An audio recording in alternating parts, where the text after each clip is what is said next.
segundo a polícia, o motorista que apresentava sinais de embriaguez e não quis fazer o teste do bafômetro Eduarda foi arremessada pela janela e morreu na hora. 160 km/h. Embriaguez, perdeu o controle. Estavam 3 adultos. Após o acidente, o condutor do caminhão fugiu a pé. O carro ficou completamente destruído. De alta velocidade, bebida alcoólica é a principal estado de embriaguez.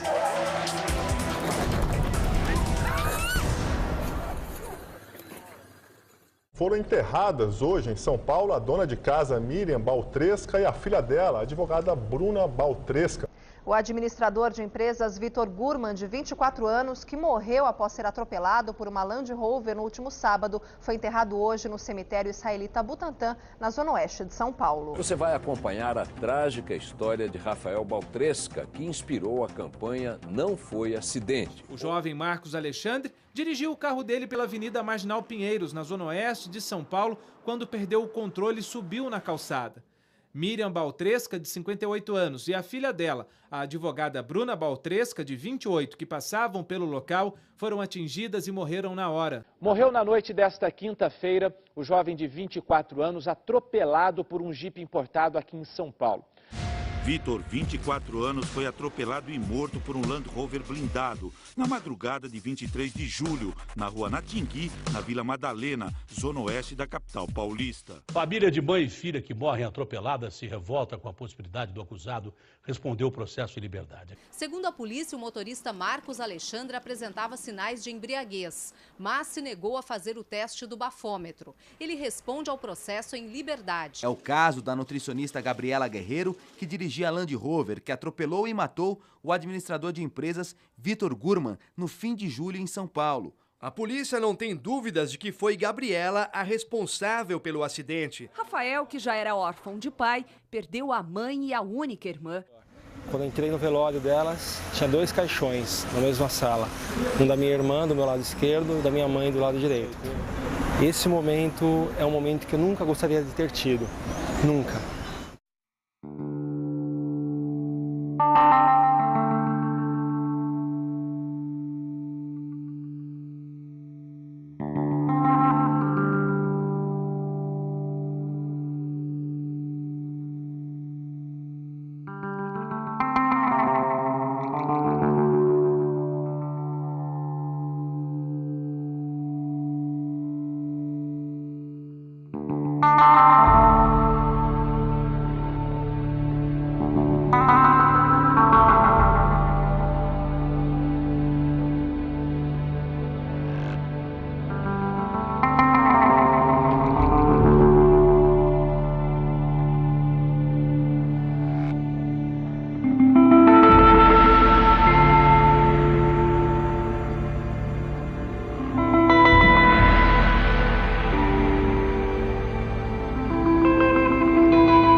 Imagina que numa ponta você tem fiscalização ineficaz, ok? Você não tem polícia para todo mundo, você não tem a fiscalização onde deve ter. Na outra ponta você tem leis frágeis, leis erradas, leis ruins, que quase te permitem dirigir, beber e matar. Na outra ponta, essa é pior, você tem motoristas culturalmente afetados pela bebida. São pessoas que bebem há 40 anos e dirigem. São pessoas que bebem a vida inteira e dirigem. Como é que você faz para entrar num sistema desse, onde a polícia falha, as leis são falhas e as pessoas não mudam? Quando ele perdeu o pai, eles fizeram tipo de um pacto, ele com a mãe e com a irmã, que eles iam ser unidos, muito unidos. De repente, sabe, ele foi comer uma pizza com a namorada, quando ele voltou ele recebe um telefonema e a família dele não existia mais, né? Eu fui o primeiro a entrar na UTI onde ele estava, e a gente já teve a notícia que sim, foi muito, muito grave, ele está em estado de coma grau 3. Eu como arquiteto não sabia nem o que queria dizer isso, aí ele falou, não, vai de 3 a 12, eu falei, bom, ainda bem que é leve, né? Ele falou, não, 12 é o mais leve, 13 é o mais grave. Aí ele me abriu o olho do Vitor, pôs a lanterna, nem a pupila mexia. Então, tecnicamente, ele estava praticamente morto. Então elas foram ao shopping para comprar um presente para minha filha e também para comemorar que a Bruna tinha pedido exoneração do cargo dela no TRT. Nesse mesmo momento, nesse mesmo local, né, tem um rapaz que estava comemorando a promoção dele no serviço. Quando elas estavam a 20 metros do shopping, ainda quase em frente ao shopping, um carro totalmente desgovernado, a polícia científica calcula em torno de 130 a 140 por hora, colidiu com as duas violentamente, prensando as duas no portão. A minha cunhada teve morte instantânea e a Bruna faleceu 10 minutos depois que chegou no hospital. O Vitor, ele era super consciente da questão álcool-direção. Na noite do crime, ele foi jantar na casa de amigos, sabia que ia beber. A casa era distante 8 quadras da casa dele, ele optou por deixar o carro na garagem e ir a pé. A Gabriela, ela foi dada no IML como alcoolizada, ela não conseguiu pôr o dedo no nariz. Ela disse que bebeu uma única marguerita às 11h30 da noite, jantou, dançou a noite inteira. Aí ela matou o Vitor, né? Atropelou o Vitor às 4 da manhã. Eu vi pessoas falando assim, mas ela era uma boa moça. Eu falei, ela não era uma boa moça, ela era uma moça que até então nunca tinha dado nada errado. Deu. Ela bebeu, dançou, dirigiu a quase 100 por hora, um carro enorme que ela não estava acostumada e matou uma pessoa. No velório, o Rafael, por uma coincidência, ele tinha uma amiga que era jornalista do jornal Estado de São Paulo, né? E a imprensa toda querendo falar com o Rafael e ele querendo se negar da entrevista, porque naquele momento ele queria curtir, sei lá, a dor dele, né, naquele canto. E querendo me entrevistar, e ele não queria que desse entrevista. Aí, em um determinado momento, essa jornalista falou para ele, Rafael, você quer fazer barulho? Eu acho que você deve fazer, porque você vai deixar esse crime ficar em... Então ele pensou, a minha irmã é advogada, se fosse eu o atropelado, ela não iria ficar quieta. Como só tinha ele na vida, ele ficou sozinho, né? Ele falou assim, por que eu vou me resguardar? E resolveu comprar a briga. Daí isso já surgiu a primeira ideia do não foi acidente, né? Então, primeira coisa, a gente não considera acidente, né? Acidente é um ato involuntário. A gente acredita que quando alguém bebe ou anda em alta velocidade, não respeita os códigos de convivência social, isso não é acidente, isso é um crime, e é um crime que deve ser punido. O assassinato, né, o atropelamento foi de sexta para sábado, os amigos deles não saíram lá do hospital. Na terça eu tive a notícia de que provavelmente ele não teria chances, teriam que esperar um protocolo médico para decretar morte cerebral. Eu abracei ele e falei, agora eu vou atrás de quem fez isso, e fui. O Vitão surgiu na noite que o Vitão faleceu. A gente precisava fazer alguma coisa com relação à morte do Vitor agora. E a gente conseguiu uma passeata para 1000 pessoas de uma noite para outra. Sim, a gente perdeu um amigo, a gente está mudando de atitude. Você, não, pelo amor de Deus, não espera acontecer a mesma coisa para você mudar de atitude.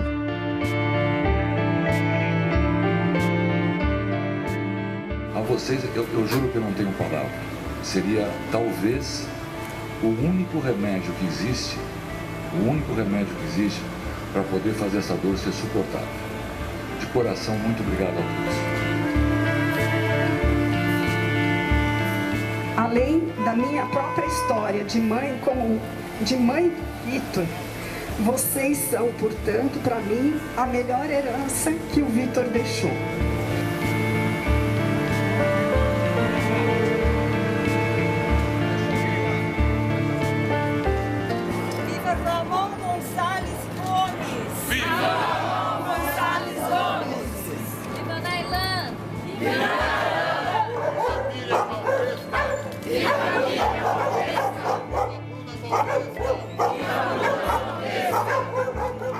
Viva Vitão! Viva Vitão!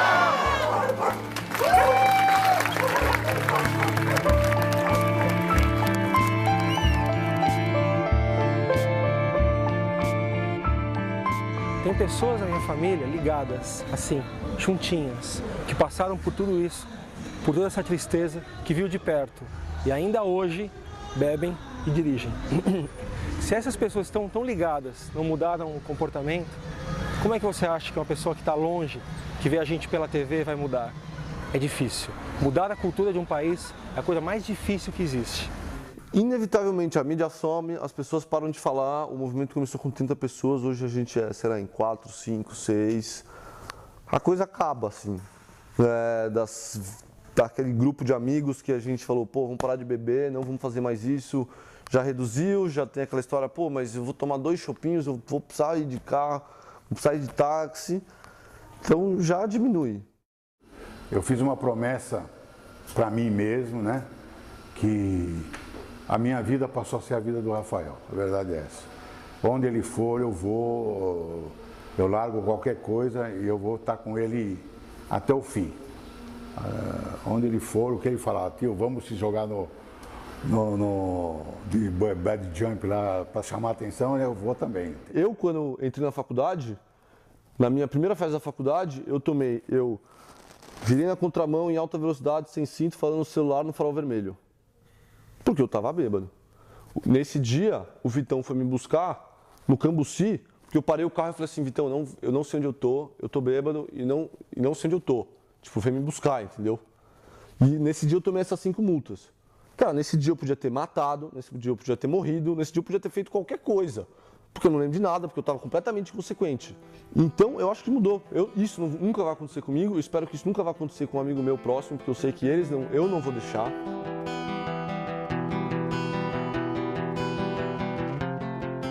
E quando a gente entrou aqui na faculdade, a gente se deparou com uma nova vida, né? Todos independentes e autônomos, a gente tirou carta de motorista, a gente ia e voltava para onde a gente queria, a hora que a gente queria. E daí tinha alguns chatos, né? Os pais e avós falando, pô, para com isso, toma cuidado. E a gente falando, não tem problema, né? A onipotência adolescente nada mais fazia com que a gente duvidasse que os acidentes até podiam acontecer, mas não com a gente. E aconteceu. A gente foi atingido por um choque de que o acidente acontece de verdade e pode acontecer com a gente mesmo. O Fabinho, né, deixou a gente no acidente que poderia ter acontecido com qualquer um de nós aqui.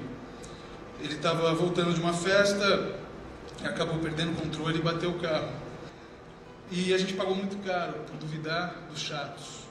Né, eles ficam falando que acidentes podem acontecer e que vão acontecer. A gente duvida que eles vão acontecer, né?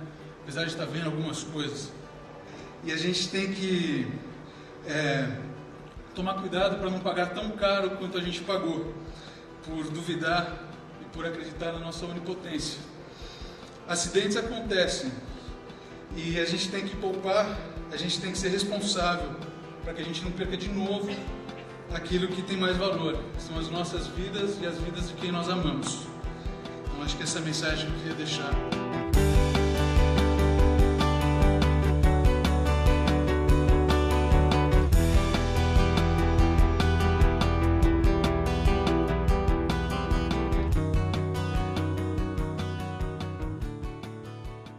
Qual é o grande dilema da lei seca? Da forma como ela está colocada hoje, né, 2012, dentro do Código de Trânsito Brasileiro, ela não é autoaplicável, ou seja, existem formas jurídicas de você não ser sancionado por esta lei. Não vai ser preso, não vai ser processado e não vai pagar a multa, porque ela estabelece uma quantidade de álcool por litro de sangue que eu só posso provar através do bafômetro ou do exame de sangue. Provas essas que eu não sou obrigado a fazer pela Constituição Federal.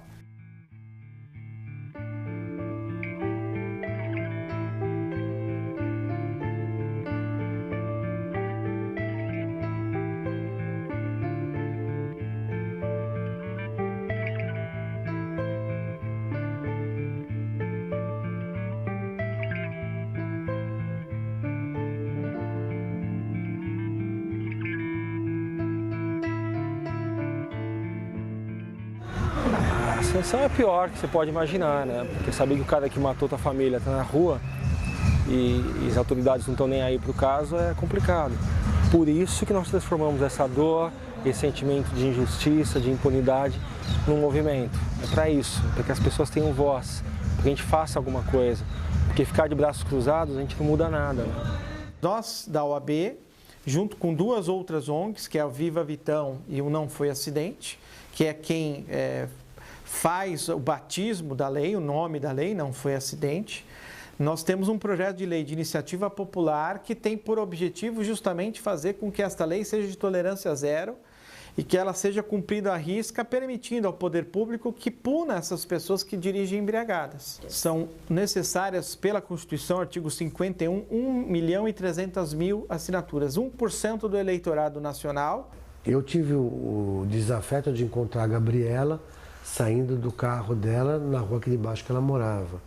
E a promotora falava por mim que ela não poderia mais estar dirigindo. Nós queremos que ela seja condenada a uma pena de prisão de prestação de serviços alternativos, como, por exemplo, em locais em que se faz aí o tratamento de pessoas acidentadas, em prontos socorros, etc., para ele saber, né, para ele entender o que poderia causar aquela ação dele. Talvez eu não devesse ter parado, eu devia ter passado por cima, porque não pega nada mesmo, eu nem bêbado estava, né? Na qualidade de advogado e não de dirigente de ordem, qualquer caso de embriaguez ao volante que chegar ao meu escritório para que eu faça a defesa, eu posso dizer ao meu cliente que ele terá 100% de chance de ser absolvido. 100%. Por quê? Porque a lei é falha. E eu conheço as falhas da lei. Nós poderíamos dizer o seguinte, que nós estamos vivendo uma guerra. E o álcool e trânsito hoje, pela Organização Mundial de Saúde, é uma patologia, é uma doença, que está em nível do quê? De uma endemia. Né? É gasto no país quase que 8 bilhões de reais ano pelo SUS para fazer com que as pessoas que são vítimas de acidentes por álcool se recuperem desses acidentes. A gente por ano perde brasileiros mais do que 9 anos de guerra civil no Iraque. Isso é muito sério, né?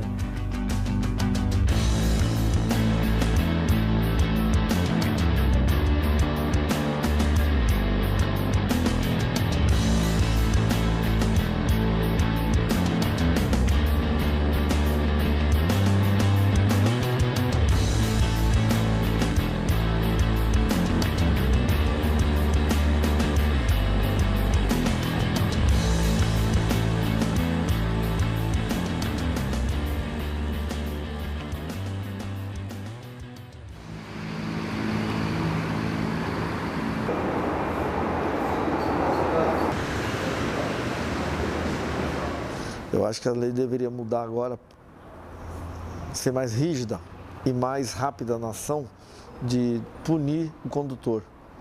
Porque já pegamos casos reincidente, que já foi autuado, certo? E já pegamos ele na rua de novo.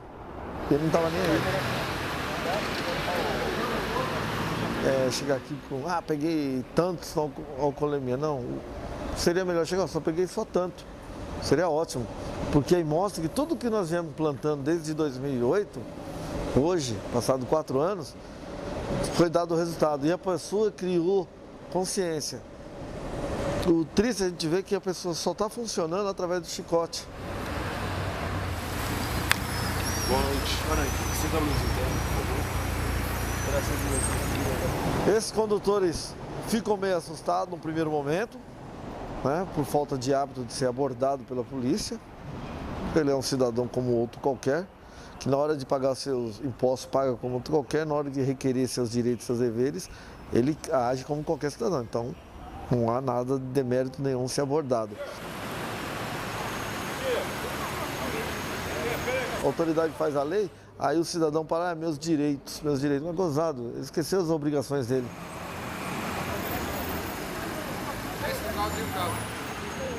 A Polícia Militar dispõe de um setor dado o nome de P3. Esse setor, ele estuda na cidade os pontos corredores de bares, vários barzinhos, onde passa a ligação de um barzinho para outros lugares, vias movimentadas, circulação, onde podem ter rachas e outras incidências de crime.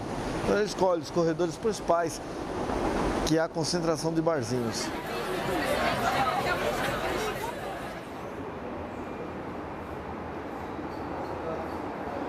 sempre que a gente sai pra beber, a gente combina, eu e minha namorada, ou um vai de carro, a gente vai de táxi, pega carona, seja com o pai, com o amigo, mas a gente, sempre que sabe que vai ter bebida, assim, a gente vai beber, a gente acaba evitando o carro mesmo. Porque a gente é da SPM, teve o caso do aluno da SPM, do Vitão, que veio a sofrer um acidente e falecer, então, tipo, depois disso, realmente muitos amigos dele, inclusive, se conscientizaram, inclusive eu mesmo, depois. Eles fizeram um movimento. Eu não ligava muito pra isso também, assim, eu nunca dirigia muito bêbado, mas sempre bebia de carro, assim. E depois desse movimento, realmente, a gente começa a dar uma importância maior, assim, não só a sua vida, como a vida das outras pessoas. Tem muitas pessoas que não conseguem pagar táxi, nem de ida, nem de volta, dependendo do transporte público, acabam ficando na mão mesmo do carro.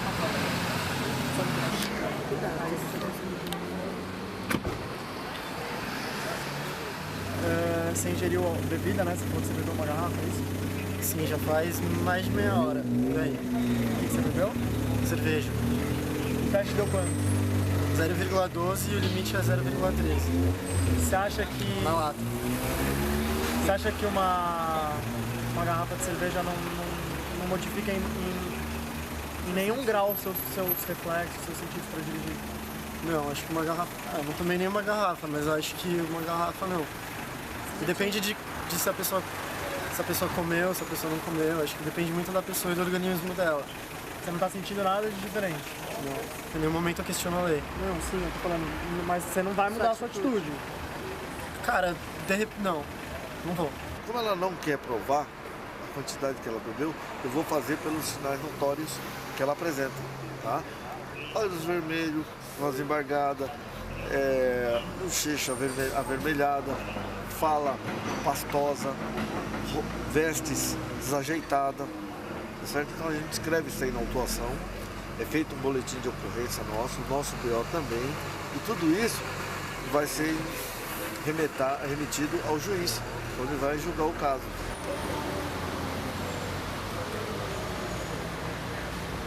O que nós propomos no projeto? Que nas blitz tenham um médico legista, ou que exista um médico em cada cidade, um médico clínico, né? Em qualquer Santa Casa vai ter um médico clínico em que ele possa ser conduzido e o médico clínico fala, ele está embriagado. A palavra do médico, o atestado médico, o laudo médico, ele é 100% confiável, porque é aferido por uma pessoa que estudou esse tipo de comportamento e pode dizer se a pessoa está embriagada ou não. No Brasil, a gente tinha milhões de filhos sem pais, porque eles falavam, eu não quero produzir prova contra si mesmo e esse filho não é meu. O Supremo Tribunal Federal falou assim, acabou isso. Se você ele mudou, ele falou assim, se a mulher fala que o cara é pai e o cara não quer fazer, ele é culpado. Então, ele tem que fazer para provar inocência. Para mim, o Supremo Tribunal Federal tem que fazer a mesma coisa. Se ele está se recusando a soprar o bafômetro, ele está alcoolizado. Se ele quiser provar contra, ele que assopra o bafômetro.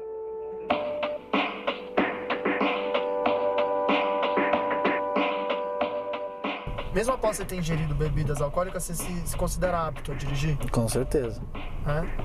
Você não sente diferença física, de reflexo, nada desse tipo? Não, nenhuma, até porque nunca teve acidente relacionado a isso. Eu estava muito bêbado, até ao contrário. Às vezes que eu bati o carro que bateu em mim, eu estava sóbrio. Então, pra mim, não comprova nada. E eu sei o meu grau, né? Eu sei que se eu estiver muito bêbado e eu quero ficar muito bêbado, eu vou de táxi. Agora, se eu sei que eu só vou ficar um pouco bêbado, aí eu vou de carro mesmo. Não existe limites de álcool seguro para uma condução adequada de veículos, quaisquer que sejam. Mesmo em pequenas quantidades de álcool, já há alterações no equilíbrio, na concentração, no cálculo que a pessoa vai fazer da distância que tem entre o seu veículo e o veículo que está à frente ou ao lado. E principalmente, mesmo em doses baixas, há uma perda dos reflexos periféricos, aquele chamada capacidade dele enxergar ao lado, né? O movimento que está paralelo ao seu campo de visão. Com quantas doses você acha que você atingiria um nível que você mesmo falaria, não vou dirigir, não vou voltar dirigindo? Mais de 10 copos de vodka. Esse eu não conseguiria nem pensar, eu não conseguiria nem entrar no carro. Mas com 8 doses você dirige? 8 doses, sim. Talvez um copo de cerveja já atinja, de vinho, então, é uma quantidade mínima mesmo, já atinge os níveis da lei. Cerveja, para eu ficar bem bêbado, 20, tipo 15 eu fico alegre. Mas por isso que eu falei desde o começo, o meu nível para ficar bêbado é muito alto. Tem gente que com 5 cervejas já tá beijando o mundo. Eu não, para eu falar com alguém eu demoro 10 cervejas, aí sim eu começo a puxar um assunto, etc, etc. Por que você bebe? Para me divertir mais do que eu já me divirto. Tá, então se você não bebesse, você se divertiria do mesmo jeito? Não tanto. E se não é para se divertir tanto, eu prefiro não sair. As pessoas bebem mesmo, né? E bebem como uma forma de socializar. E as pessoas não querem abrir mão desse comportamento de beber para socializar, mas também não querem abrir mão da facilidade ou da comodidade que é ir para um local com o seu próprio veículo, né? Então, assim, e junte-se a isso, assim, uma certa arrogância, uma certa prepotência de que, eu consigo administrar bem o que está acontecendo comigo. Ele se sente mais, talvez, onipotente, mais ousado. E isso acaba, né? No trânsito, a gente sabe que isso pode ser fatal, né? Então, por que eu vou esperar esse caminhão passar a curva se eu posso passá-lo já? Então, essa mudança de comportamento mesmo, doses baixas, elas existem. Essa possibilidade de tolerância zero é plenamente aceitável. Por quê? Porque a maioria dos acidentes de trânsito mais graves, cerca de 40% a 50%, são relacionados ao consumo de bebidas alcoólicas. Para você, dirigir após ingerir algum tipo de bebida alcoólica não é crime? Para mim, não. Não vai deixar de sair por causa da lei. Vai tentar não ir nas ruas principais, fazer caminhos alternativos. Mas não vai ser aquela preocupação de tipo, não, a gente só pode sair de táxi. Você tem medo de blitz? Pavor.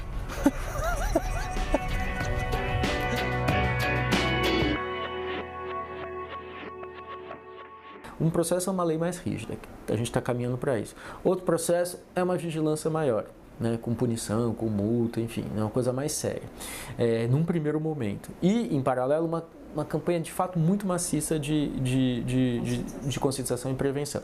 Se convencer alguém no papo é difícil. Só quando pega ou no bolso, ou quando uma pessoa vai presa, ou quando acontece alguma coisa que você faz as pessoas pararem para pensar. Há 20 anos atrás, ninguém punha cinto de segurança para dirigir. Ninguém usava camisinha, ou pouquíssima gente usava camisinha na primeira relação sexual. A partir do momento que você tem uma campanha maciça de trabalho, em relação à prevenção, pelo menos no primeiro momento, as pessoas tendem a usar preservativo no início da vida sexual. Você passou de 7, 8% para 70%. Então, essa é uma mudança de comportamento significativa. E em relação a cigarro, por exemplo, você tinha que 1/3 dos adultos fumavam no país. Hoje você tem 15%, também depois de uma série de medidas e restrições, etc, etc, etc. Não pode fumar em lugar fechado, o cigarro é mais caro, tem campanha, então isso ao longo do tempo vai mudando. Se você tem uma vigilância maior na rua, mais policiamento, associado a além da blitz, você tem polícia na rua para vigiar o que está acontecendo. Além disso, você tem transporte público, né, barato, né, acessível a todo mundo. Eu acho que você já oferece para o cara uma possibilidade alternativa. Se você tem um sistema de transporte coletivo que não funciona a noite inteira, São Paulo é uma cidade com uma baita de uma vida noturna e o transporte coletivo não é 24 horas. Então, também fica faltando essa perna aí para a prevenção. Então, em algumas cidades no mundo, por exemplo, à noite é o momento em que uma boa quantidade de transporte público é colocado na rua. Então, você tem em Londres os night buses, você tem em algumas cidades do mundo, final de semana, o metrô funcionando direto até vira, né? Durante a semana ele funciona até 1 da manhã, no final de semana ele faz a manhã toda, como acontece aqui na virada cultural. O que é preciso ter é, depois que o metrô para, um sistema de ônibus adequado que faça a cobertura da cidade sem que a pessoa tenha que esperar 1h30 no ponto. Isso é infernal e é perigoso também. Então, é preciso oferecer mais transporte com menor capacidade, mas com maior frequência nas madrugadas também. Isso já ajuda bastante. Não só quem está na balada, mas todo mundo precisa se deslocar. A cidade é muito grande, são 11 milhões de habitantes, as necessidades existem e a questão de segurança é ter essa alternativa. A publicidade dispõe de muitos recursos para glamourizar o álcool. Então não adianta a gente falar não beba, se beber não dirija, a gente tem que ser inteligente também para promover uma outra cultura, sabe? Pegar o Reinaldo Giannichini e mostrar que ele é o cara que não bebe, porque ele não vai ficar cuspindo no ouvido da garota e vomitando no final da balada. Então tem que ter essa campanha educativa, em primeiríssimo lugar, contra o uso indevido e abusivo de álcool. A campanha também publicitária pela direção responsável no trânsito, a mesma coisa, assim, o cara charmoso é o cara que tá sóbrio e ele para antes da faixa, entendeu? E para esse as meninas pagam o pau, não porque saiu cantando pneu que fica parecendo um idiota. É difícil brincar com isso porque tem a coisa do machismo, papapá, aí a gente vai acabar perdendo muita gente, mas meninada, mulherada, fala assim, cara, não vou dar pra você porque você é um babaca e bebe e dirige.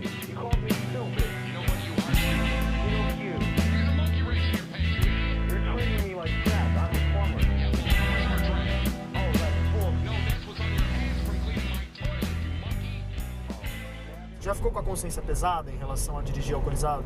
Não, nem um pouco. Por quê?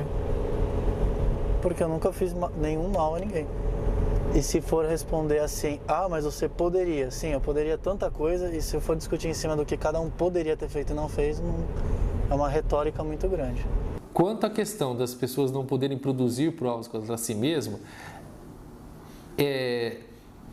o direito individual, ele nunca pode suplantar o direito coletivo.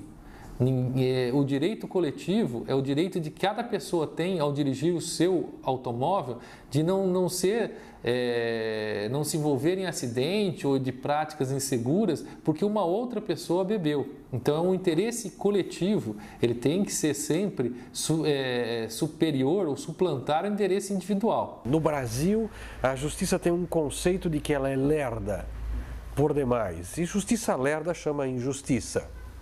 A gente vê os efeitos, os acidentes espetaculosos na mídia, mas não vê o resultado da punição, porque isso leva muitos anos.